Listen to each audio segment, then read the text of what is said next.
SNP ministers have been accused of dealing a bitter blow to women after refusing to back a Labour plan to guarantee free sanitary products. Labour MSP Monica Lennon said it was deeply disappointing that ministers would not support her bill to ensure universal free provision and help end period poverty. Communities Secretary Aileen Campbell told MSPs the legislation was not needed as the government had already taken significant and world-leading action on the issue. Free period products are available in secondary and primary schools across Scotland and in all 19 universities and 26 colleges, potentially helping 400,000 students.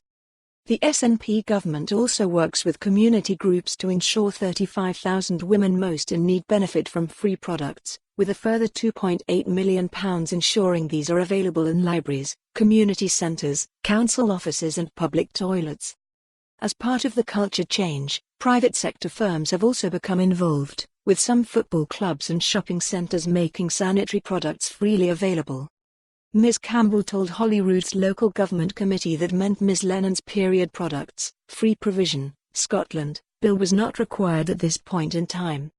She said ministers fully believed in the principle of ensuring access to period products, but complained of the bill's vagueness and the little clarity to the true policy intent. She said, "We do believe we are beginning to see a culture change and there is a risk that introducing legislation now would encourage people to meet only minimum standard, compared to what we are seeing the public, private and third sectors, where organisations are going above and beyond." Ms. Lennon has estimated the cost of universal free provision at £9.7 million a year, but the government has said a high uptake could cost £24.1 million. Ms. Campbell told Ms. Lennon, "The costs that you have put through are not reflective of the actual costs." Ms. Lennon agreed fantastic progress was being made in tackling period poverty, but said legislation was still needed to put an end to it. She said, "This is a U-turn on SNP policy that I hope will be reconsidered.